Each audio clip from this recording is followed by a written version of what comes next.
of the chest is called karma.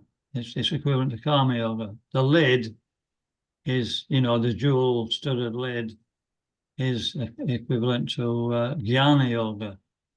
And the nectar which is inside all the jewels and wealth is called bhakti yoga. So now we're going to open the lid. Okay. What have we done? We've set the scene. I'll just quickly go through what we've done so that we've set the scene in the first chapter, observing the armies and the battlefield of Kurukshetra. And, Arjuna didn't want to fight, and he came up with 5 reasons. And most of these were destroyed by Krishna in the second chapter. What were those reasons? Anybody remember? Now this is where the hard work begins.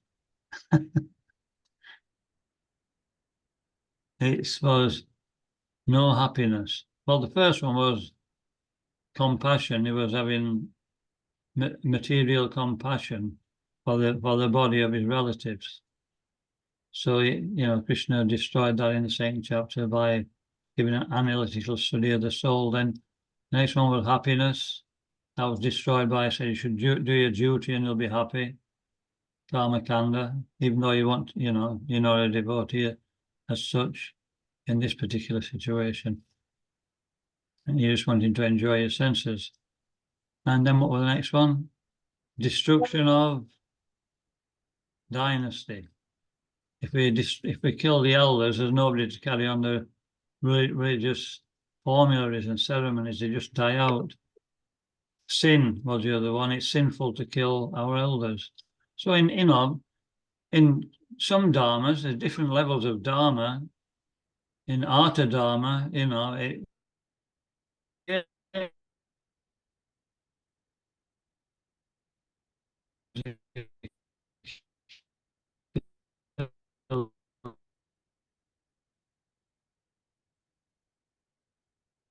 see it, he was on a lower platform when he asked him to. Anyway, we're getting into too much detail. I'll carry on. So then we went into the second chapter and destroyed these. Then it talked about bhakti or buddhi yoga, and it went through karma kanda, karma, sakam karma yoga, nishkam karma yoga, and finished with bhakti yoga at the back end of the second chapter. So it overviewed all the things we spoke about in brief, which we spoke in more detail from chapter 3 to chapter 6. Because in chapter 3 we started, Arjuna seemed confused whether they should work or refrain. And so he took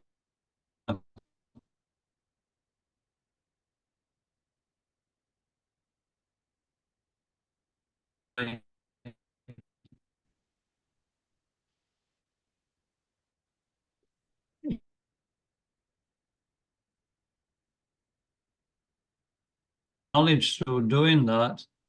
And then, so in the fourth chapter, we talked about different ways we get knowledge, what activities we perform, which third chapter doesn't necessarily go into detail, like, giving in charity, forming tapasya,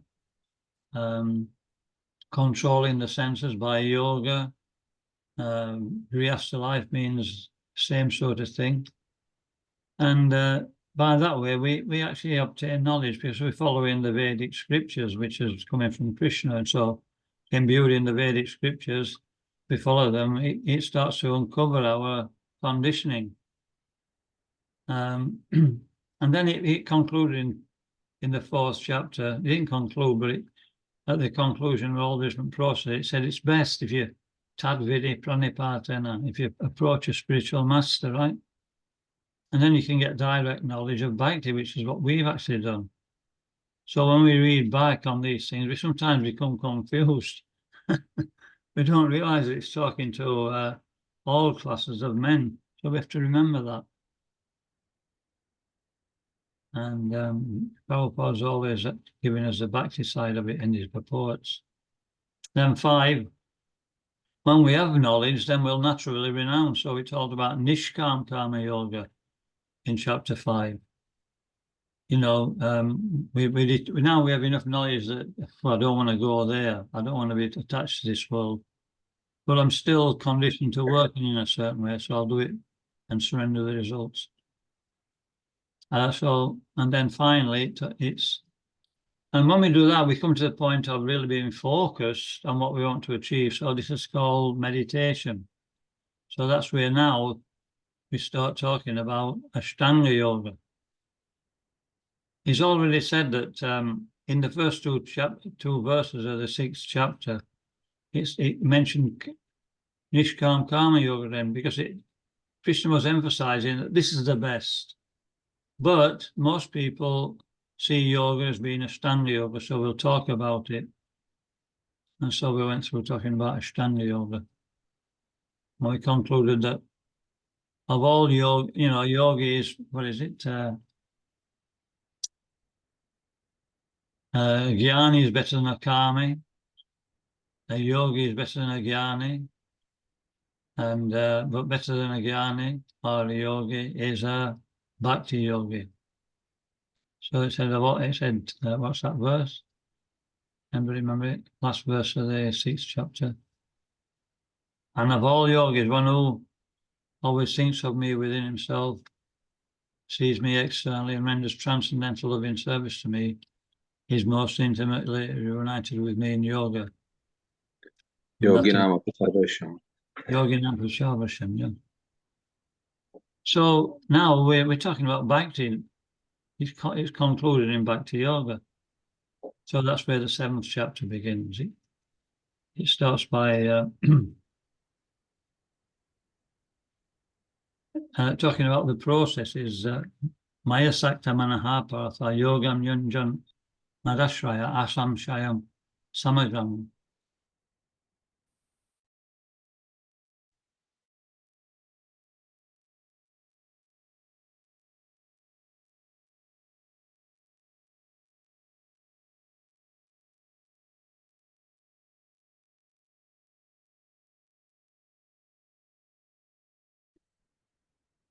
Links properly in place. So maybe Jai Krishna can read. Yep. So chapter 7. Okay. Text 1. Supreme Personality of Godhead said, "Now hear, O son of Pritha, how by practicing yoga."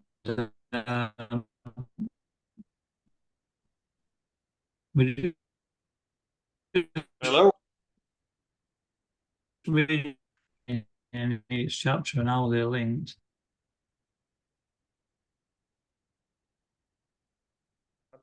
Maharaj, you keep on breaking up. I didn't hear what you said.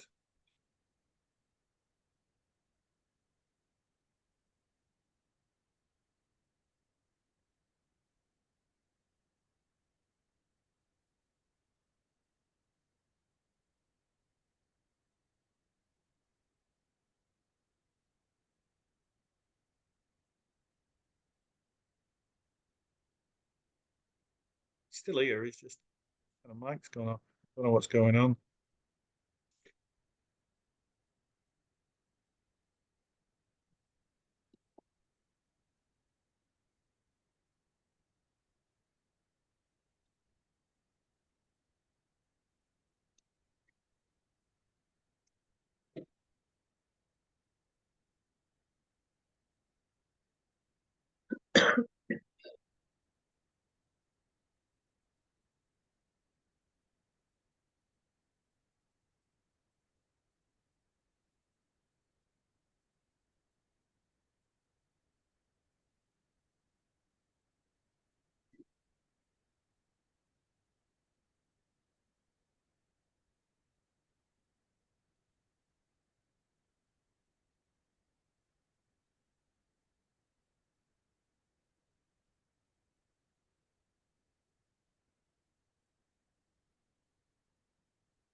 Oh, he's back, look. Yeah, can everybody hear me? Yeah, we lost you for a minute. Yeah.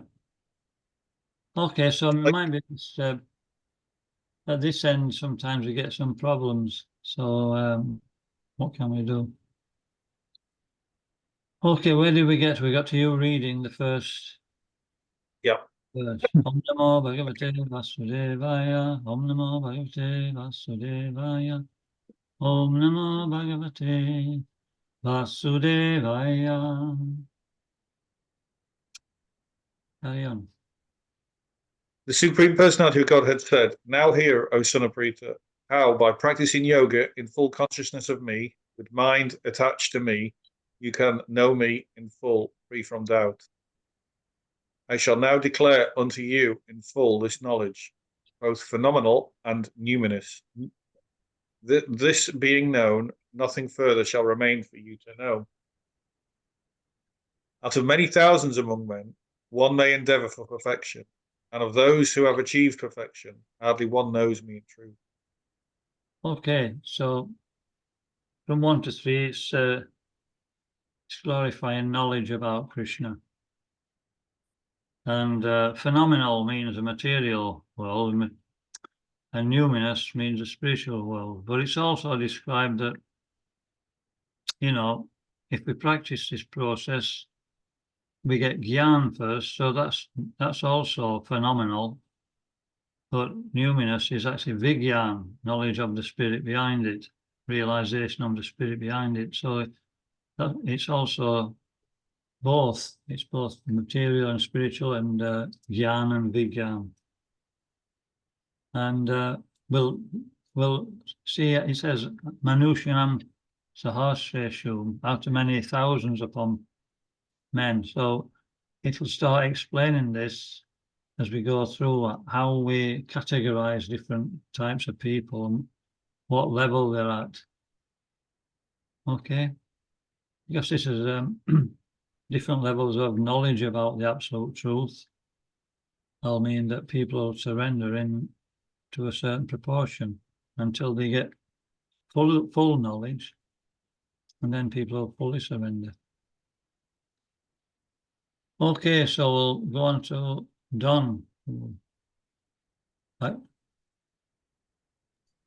Yeah.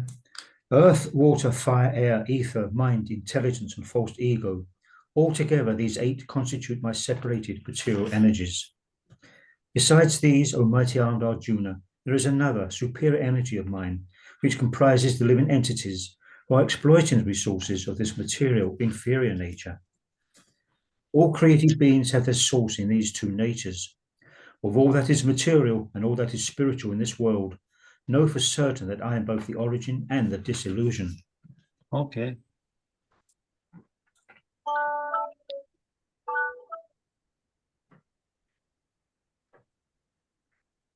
So it's snap time. All right. Anyway, I don't know how we're going to do this. It's right in the middle of it. But anyway, what can you do? Just a minute.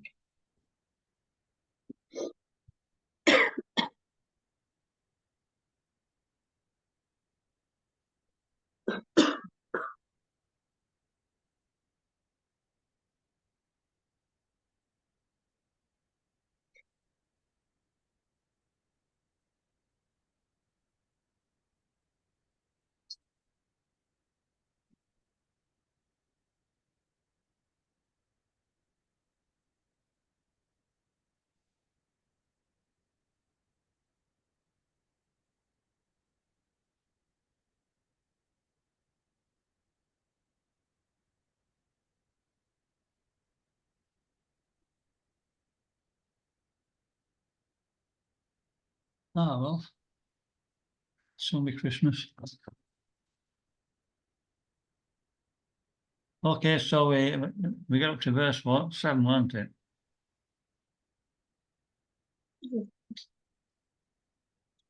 So, yeah, it talks about Krishna's energies now. There's material energy and there's spiritual energy. There's a marginal energy. So the first one talks about the material energy. Bhumir apo nalo vayu karmamani burya evacha. Ahankara ismame bina prakriti asada. The 8 separated energies of Krishna and aparayam itastvan yam prakriti vidim abraham. But there's another nature, that's the living entity. He's actually the superior energy. But identifying with these 8 different elements, we become entrapped by them. And then he's saying that, you know, everything, both the material and the spiritual energy, are actually under my control. So, you know, we're getting gradual knowledge about it. We're starting with knowledge about the absolute truth. Yeah.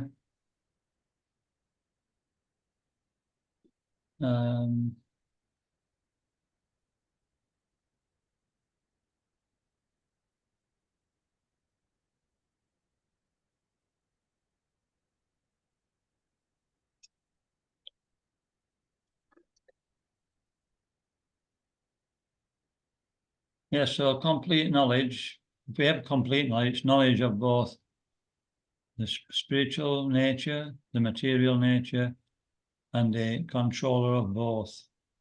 So we are minute controllers. We have the same quality as Krishna, but he's the supreme controller. And here, you know, because we're trying to control on the same platform as Krishna, it's not good. It's not good for us.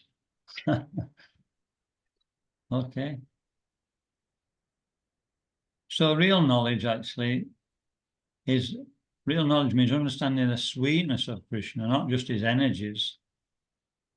Because that's when we understand the sweetness of Krishna, then automatically we'll fall in love with him. You know, we'll actually be sold out to wanting to serve him. And so, you know, prema punatha mahan, real knowledge means the experience of our relationship with Krishna. That's the end of all knowledge, because then nothing else matters. Everything else is just a means to come to that point. Yeah. Okay. Anything else on this? I'm just going through my notes. Yeah, the apara prakriti, that's the material energy, and we are para prakriti.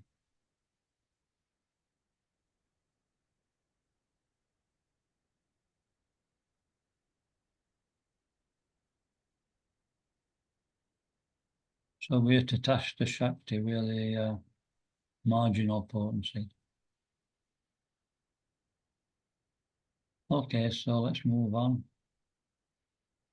Yeah, last verse, mata paratram nanak kinchit asti tananjaya maisavam yam pratam sutri manigana eva. That we can't see Krishna, but we can see that Krishna says everything is resting on him. We can't see the thread in a pearl necklace. We just see the pearls. But without the thread, it all falls apart. So in the same way, Krishna is supporting everything in this world, as we read in the chapter 5, by his super soul manifestation. In the later on in the Gita, it says in the 11th chapter, by a single spark of my splendor, I pervade and support this entire creation. And that spark is super soul.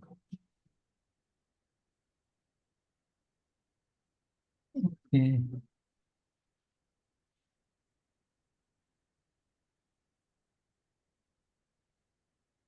So, Mataji, can you carry on?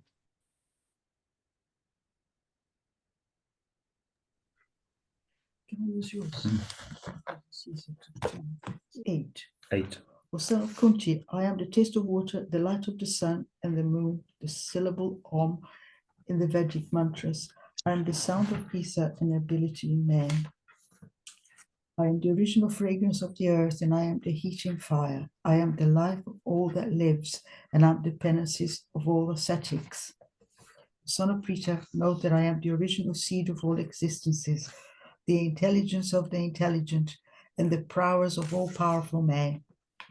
I am the strength of the strong, devoid of passion and desire. I am sex life, which is not contrary to religious principles, O Lord of the Bharatas.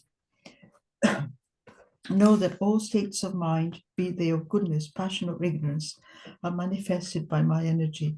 I am, in one sense, everything, but I am independent. I'm not under the modes of material nature, for they, on the contrary, are within me. What, You did, okay, Matthew. What verse was that, sorry? next one is 13.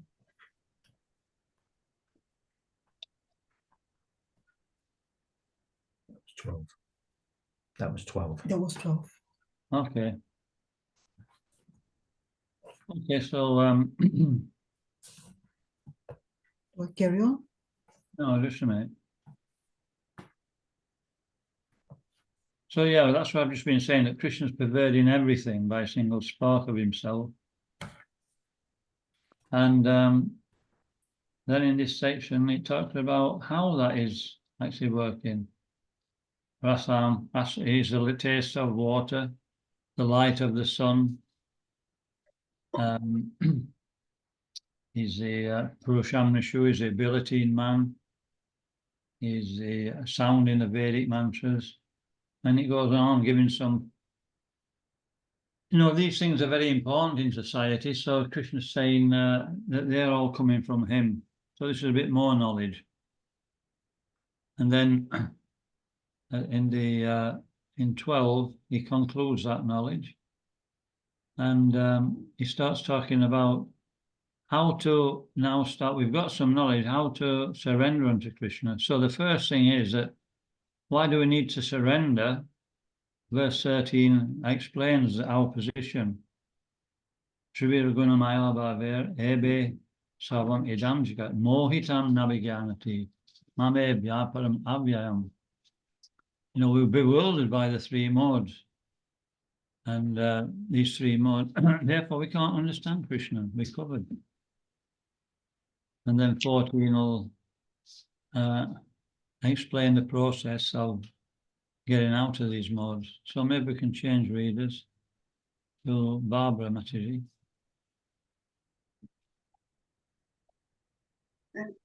Bewildered by the three modes, goodness, passion, and ignorance. The whole world does not know me, who above the mode and who are above the mode and inexhaustible. This divine energy of mind, consisting of the three modes of material nature, is difficult to overcome, but those who have surrendered unto me can easily cross beyond it. It's a very famous verse. Talks about a rope. When we're bound by a rope, hands and feet, there's nothing we can do. So these modes of nature are ropes. Even goodness is a rope. And they're binding us to the material world. So somebody who's bound cannot untie somebody who's bound. So the process is to take shelter of somebody who's not bound, who's free from the modes. And we take shelter, that's Krishna. So we take shelter of Krishna's representative, who's the representative is in the mood that I'm a servant of Krishna. And because I'm surrendered to Krishna, Krishna can work through me. On my own, I don't have any ability. This is a spiritual master. And so, then if we work in that consciousness, then Krishna can do the work of freeing the living entity through the instructions of the spiritual master. So that's those two verses. That's 13 and 14. So next point is, if it's, if the surrendering to Krishna is a solution, then why don't people surrender? Good question, isn't it? And so then verse 15 will explain those type of people. Verse 16 will explain those who do surrender.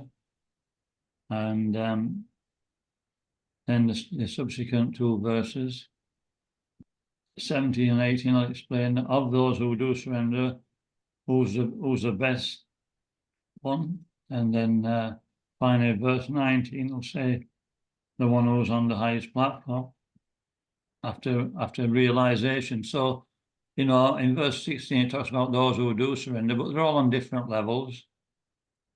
You know, 3 of them are actually materialistic devotees, and the other one's a jnani. And we'll talk about that in a minute. Okay, so we can change readers again. Anthony Pro, can you read?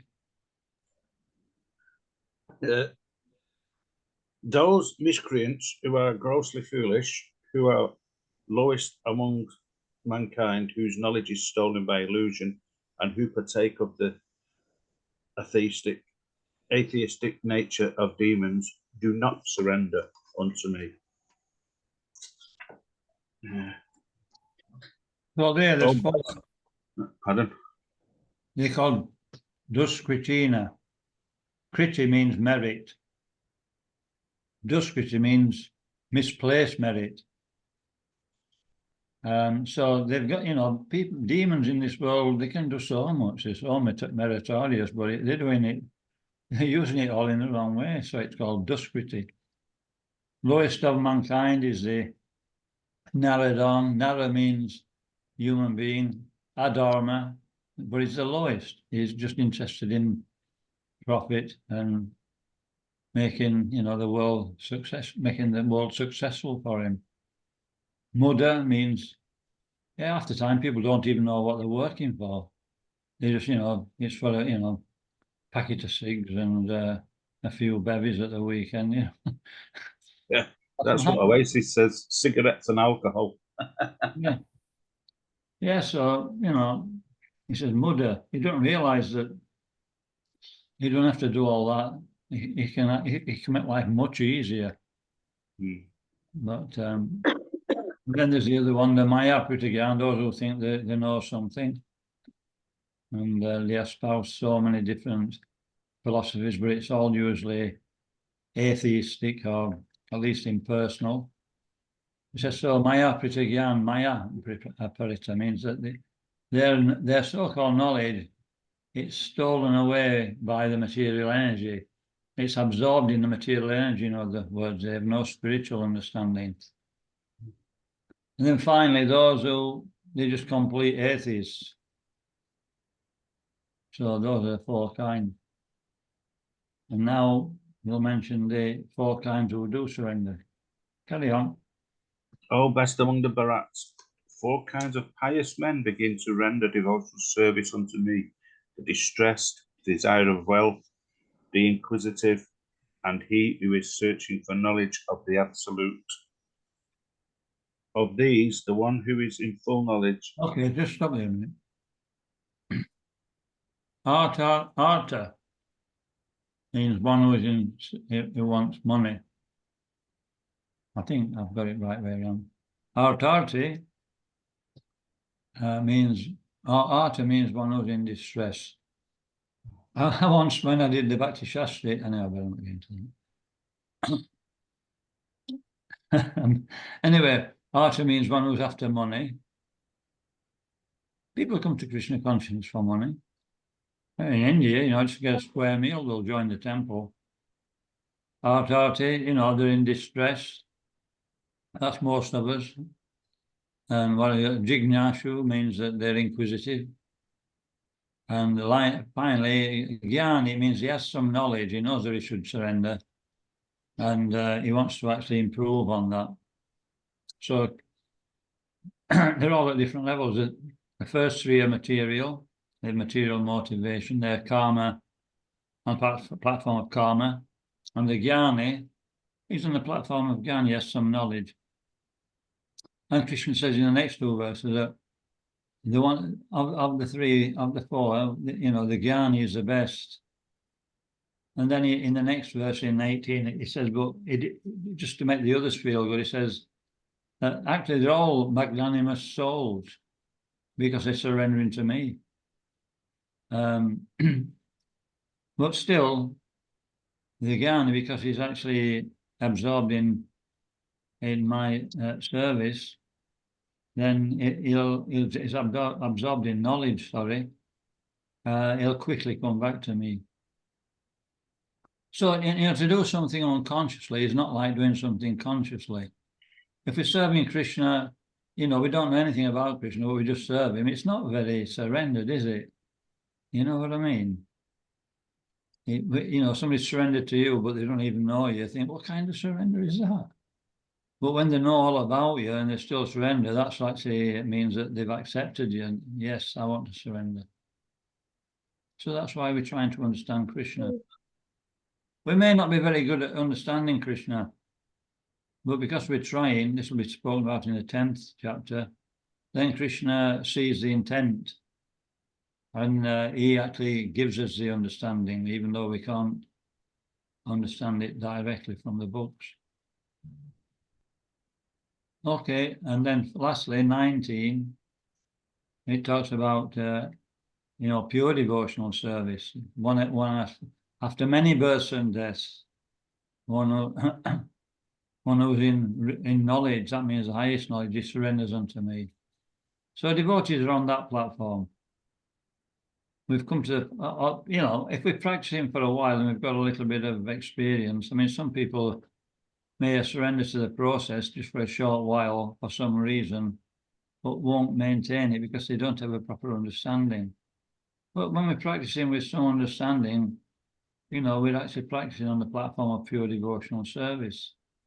Although we may have so many, what we call skeletons in the cupboard, we may have so many material desires and bad habits, we're still actually practicing on the platform of purity. And gradually those things will be dissolved by just carrying on. So, but it's a very elevated platform, but the devotees are actually at the start of that elevation. We're on the highest platform of spiritual understanding, but we have to realize it by the practice of devotion and service. Okay. We may be, like the other three karmis or the jnani, which we mentioned in 16. But we have enough knowledge to actually practice the proper process. Yeah. I hope it's not confusing. If we don't contact a spiritual master and know the process, then we'll be an ordinary, materialistic devotee. Okay. Anthony, wasn't it? You're up to 16, wasn't it? 17 up to now. Okay. Do you want to carry on, Maharaj? Yep. Yep. Of these, the one who is in full knowledge and who is always engaged in pure devotional service is the best. For I am very dear to him, and he is dear to me. All these devotees are undoubtedly magnanimous souls, but he who is situated in knowledge of me, I consider to be just like my own self. Being engaged in my transcendental service, he is sure to attain me, the highest and most perfect goal. After many births and deaths, he who is actually in knowledge surrenders unto me, knowing me to be the cause of all causes and all that is. Such a great soul is very rare. Okay. So there's 3 different types of bhakti mentioned here. Pradhana Bhuta Bhakti. So that's bhakti mixed with karma, jnana, or yoga. And then there's Guna Bhuta Bhakti, which is jnana, karma, and yoga mixed with a little bit of bhakti. And there are many permutations. There's thousands of different permutations, but generally it's given the the understanding that depending on the amount of bhakti compared to the material motive, we're labeled as different devotees. the highest is in this verse, Kevala Bhakti, unalloyed devotion. Okay, we can change. Who hasn't read it? Sandhya. Prabhu. Yeah, are you there? Yes, Prabhuji. Am I reading from text 19? No, 20. 20, thank you. Those whose intelligence has been stolen by material desires surrenders onto demigods and follows the particular rules and regulation of worship according to their own natures. That's Okay, 20. so this section from 20 to 25 is talking about those who actually don't. It's going into more detail about those who don't. Oh, it's not going into more detail. We mentioned 5 people who don't surrender. And these are some of the things that they may do, you know, like the demigod worshippers. They prefer to worship the demigods. This is from 20 to 25. Carry on. 21. I am in everyone's heart as the super soul. As soon as one desires to worship some demigod, I make his faith steady so that he can devote himself to that particular deity. Text 22. Endowed with such a faith, he endeavors to worship a particular demigod and obtains his desires. But in actuality, these benefits are bestowed by me alone. 23. Men of small intelligence worship the demigods, and their fruits are limited and temporary. Those who worship the demigods go to the planet of the demigods, but my devotees ultimately reach my supreme planet. 24. Unintelligent men who do not know me perfectly think that I, the Supreme Personality of Godhead Krishna, was impersonal before and have now assumed their personality. Due to their small knowledge, they do not know my higher nature, which is imperishable and supreme. So that's 25. impersonalism. They think that Krishna is a manifestation of the material energy, and that even Krishna, when he becomes perfected, he actually merges into the spiritual nature, the oneness. So people think Krishna's like that. They think he's a material product.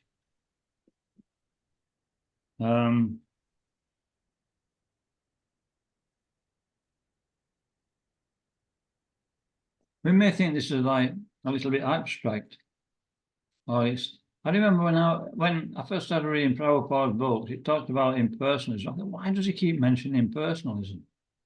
Everybody knows God's a person, you know, brought up in the Christian religion.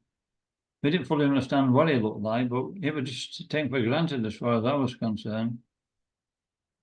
But then, you know, Prabhupada's talking about the impersonalists, and now if you talk to people even in religious circles now, you know, even in Georgia, they're very religious. It's Orthodox Christianity. If you ask some of the young people, if God's a person, probably 30% of them will say, well, I'm not sure. So this impersonalism is very, very contagious. It's very effective. Okay. So yeah, demigods will go to diverse destinations, that's all, different planets and different, you know, in order to fulfill desires. There's also some may go to Pitriloka, the Lord of the Ancestors, which is down there with Yamaraja's planet. Yamaraj lives on Pitriloka. Well, it don't sound like a very good place, you know, it's a bit close, isn't it? You know what I mean? And guess where the Yamadutas come from? Sai Krishna knows this one. Barnsley. No. Close. Leeds. No. They're actually from Pitriloka. You know, their ancestors or their descendants didn't pray for them, and so they lost their position. And so then they They took, they became Yamaraja's servants. Okay. My approach under there. Hare Krishna. Text 25, right? Yeah. I am never manifest to the foolish and unintelligent. For them I am covered by my internal potency, and therefore they do not know that I am unborn and infallible. Yeah, so it talks about Yoga Maya. What is Yoga Maya? Is the internal potency of the Lord. So all Krishna's energies are one. Maya is one, but it works Maya means energy. It means 3 or 4 things. Actually, one of them's energy. So it's the same energy, but it's working in a different way according to the mentality of the person it's working on. When we say Yoga Maya, it means it's covering Krishna from the devotee so that the devotee can reciprocate with him on the same level. But the same energy covers Krishna in a different way in the material world when we want to forget Krishna. So then it's called Maha Maya. Like that.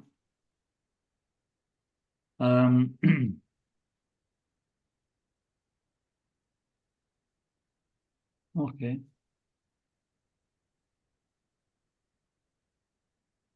Anything on? So we can carry on 26. O Arjuna, as the Supreme Personality of Godhead, I know everything that has happened in the past, all that is happening in the present, and all things that are yet to come. I also know all living entities, but me, no one knows. Vedaham Sanatitani.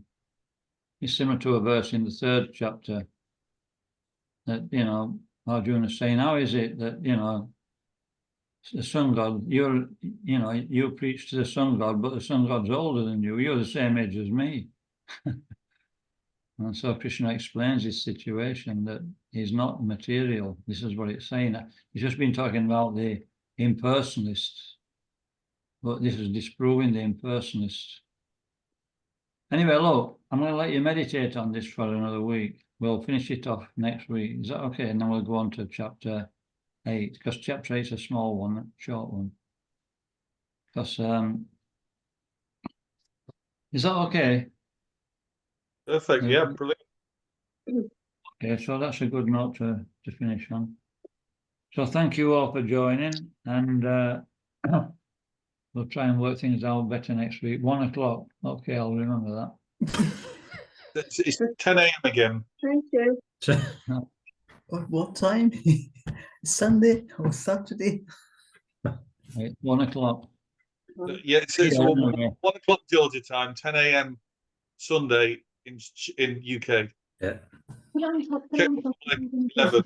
Anyway, but you better not mention 1 o'clock, otherwise everybody's joining at 1 o'clock in the UK. Yeah. We'll look it up.